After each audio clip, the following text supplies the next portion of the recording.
We welcome you back here to Longhorn Weekly. Now, the name of the program, for those of you who haven't had the opportunity to tune in here on Longhorn Network or listen on the Longhorn IMG Radio Network, is Longhorn Weekly with Charlie Strong. And when we get to basketball season, Longhorn Weekly with Shaka Smart, et cetera, et cetera. But one thing Coach Strong wanted to do last year, we had a great deal of fun with it, is introduce those of you to other varsity sports coaches on campus, and we're thrilled to have Ange Kelly, the head coach, getting ready to start her 4th season on campus at the University of Texas. You returned 19 letter winners and 7 starters off your team last year, went 11-8-4, made the Big 12 tournament semifinals, and then on to the NCAA before losing the heartbreaker to Notre Dame in the second round in College Station. Great to have you with us, and I know you're ready to get back at it. Oh, Craig, we started today, and the 2 sessions, I came straight from the training field to your show, and the girls are prepared, and the freshmen were some of the best talent on the field today, and that's really exciting as a coach. This is our 4th season as a staff and our first full recruiting calendar with all of our players, and I think they understand the mentality and they understand the process, and when they're comfortable in that environment, that's when you see success. How much of a difference does that make? You mentioned the first full recruiting suite, the first round of it all the way through the 4 years now, and getting through it and starting. How much of a difference does that make in the program as you continue to build what you're doing here? Well, I think our philosophy was adopted very quickly as we built the trust within the players, but when you can go out and actually handpick your players and you see them on the training ground and they believe in everything that is Texas. These young ladies, they're bleeding orange before they're even getting to campus, and our sport is so far advanced in the recruiting process, and so lots of these young ladies have been committed to the University of Texas for 2+ years, so they couldn't wait to get started. The way that it always works with college athletics, collegiate sports, is we talk about the incoming players and we talk about the heartbreaking loss of graduation to seniors, and you lost 6 valuable seniors off last year's squad. You had 3 defenders in Brooke Gilbert, Whitney James, and Julie Arnold. You had your midfielder, Cheris LaChapelle. So is there a question mark in how you replace the players in front of Abby Smith, your outstanding keeper? Well, I think we've replaced it with a lot of youthfulness, but a lot of talent. And as I mentioned in the opening, some of our best instances in training today were from freshmen. And when you can get the freshmen to come in and not be afraid to make mistakes and to take on the upperclassmen, we scored 5 goals in our opening scrimmage, and 4 of them were scored by freshmen.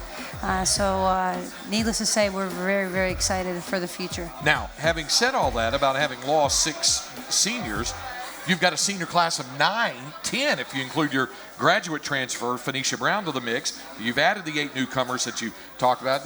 How does all of that work? Coaches, I know, always are interested in the chemistry and the mix of the new and the old. How has that gone throughout training, getting ready for the start of the season? Well, as a staff, we never reference freshman, sophomore, junior, senior. Was the minute you cross the line, the minute that you put on the uniform, the minute you check into the dorm, you are now a Texas Longhorn, and you're a women's soccer player. So we don't worry about the class, and we're not concerned with whether you're a freshman. If you're a freshman, you're getting the job done on the field, you're going to be playing. We're here to win, and we need young ladies out there that are ready to compete. And if we had to go on today, our freshmen are hanging. Let me ask you about a couple of newcomers. We'll start with the graduate transfer, Phoenicia Brown, and what she brings to the table for you. She's just a physical presence. She's striking the ball very cleanly. She's coming back from an ACL. She's just 10 months back. So we weren't allowing contact today, but she was just her physicality and the way she strikes a ball and the cleanness with her technical ability. It was pretty impressive. You've got a couple of top drawer soccer IMG Academy top 150 recruits in your midfielder, Katie Glenn. You've got Haley Guerra, defender, also some high-profile talents in Kara Dallas, also Chelsea Supri and Alexa Adams as well. How about introducing those players to Longhorn fans as to what you expect from them? They all did fantastic. Katie Glenn was special today, and she's the hometown favorite, and we're really excited for her. But she did some special things along with another hometown favorite, Nakia Graham, Winthrop Graham's daughter. And they did some great things. Kara Dulles was winning balls in the back of midfield. And then Alexa Adams, she scored a goal herself. So you're going to see a lot of young talent, and they're not going to be afraid to get after it. I also wanted to ask you about Michaela Flores, because she was forced to take a medical redshirt last year. And from what I understand, coaching staff very excited to have that forward back on the roster, and not only on the roster, but on the field and what she could do for you. Well, you just asked me about our freshman class, yeah. And so I didn't mention Michaela, but Michaela is actually technically a freshman, and she was the most impressive player on the field today. Really? The most. She scored 2 goals, had an assist. She was spectacular today. So I'm pretty excited. I'm more impressed with the work that she put in coming back from her injury. She put more work into her rehab and into becoming the strong athlete that she currently is, and she understood she had an extra year to get ahead, and boy, did she ever. Ange, do you notice that when you draw a little bit closer to the start of the season, we always hear about players getting anxious and all that, A, because you've had them for a while going through the training, and B, because they're anxious for the season start, the play gets sharper, it gets crisper as the anticipation builds and it ramps up emotionally for them, that all of the hard work that you and the coaching staff put in, you start to see the fruits of your labor even before they get on the field against a team in another jersey. Yeah, I think they're all very, very excited. We have the strongest RPI schedule in the country, so every single game that they are going to step on the field, they need to be prepared home and away. I think we play 6 or 7 ranked opponents, opening up with Clemson in South Carolina. And then the biggest excitement in our out-of-conference schedule is hosting University of North Carolina. Perennial national power, and obviously the alma mater of Christine Lilly and myself. And it's going to be special to have Anson Dorrance and his staff back on campus and have the ability to compete against the best. And I think our schedule, the reason that I chose the teams that we're playing is because we're here to win a national championship. We played the Houston Dash in the spring, which is the pro team down in Houston, with none of our graduated seniors. So you had a lot of players on the field playing against a pro team that hadn't stepped on the field. And it ended up being a 2-1 result in their favor, but I was very pleased with how we stepped up. So I'm constantly exposing them to the highest level because that's what our expectations are. I was going to ask you about that. I've got a couple other questions to ask you about. We're visiting with Ange Kelly, Texas soccer coach, and we'll continue with Longhorn Weekly, live from Pluckers. Continues right after this.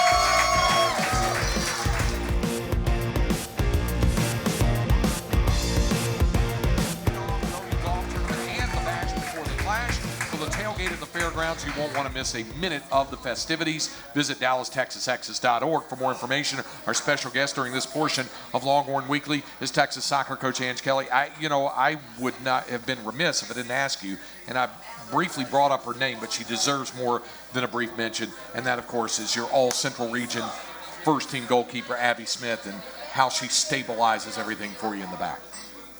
Well, I haven't minced my words with in reference to Abby in her whole career. She will be the future of U.S. soccer in the goalkeeping position, and I'm not bashful to say that, and it wouldn't be denied around the country. She is just that good. I've told her all along she just has to continue to give 100%, expect nothing back, and continue to be humble, and she's becoming a significant leader. She's becoming selfless, and she's getting stronger and stronger every day. And for all those reasons, she's going to be phenomenal. I wanted to bring up, you brought up the U.S. national team, how exciting that was for them to win the Women's World Cup, and what it does for you and for your staff, and obviously with Christine Lilly being the incredibly decorated member of the national team for all those years, what it does for your program and your specific players to see the U.S. national team accomplish what it did. And what it does for the women's game. I think, I have to credit Canada for hosting a fantastic event. And they had 53,000 in attendance at the And I know final. that meant a lot to you personally, too. Yeah, I grew up in Canada, played for the national team for 12 years, and played in the World Cup for Canada. And I was just really proud of how far the women's game has come. Like I mentioned, 53,000 in Canada wasn't even in the final. And the U.S. to be just as dominant as they were, and people across the board, everybody was watching it. We had the biggest viewership, rivaling the top sports in America. And so that's just a credit to the game. It's a credit to soccer in general, and a credit to ESPN, and the coverage they've given to the average sports fan. So I think people are becoming a lot more familiar. And for those people out there that say soccer's boring and there's no goals scored, well, there you had it. You had 7 goals in that game, and with 3 in the first 10 minutes. So it was fantastic for the fans.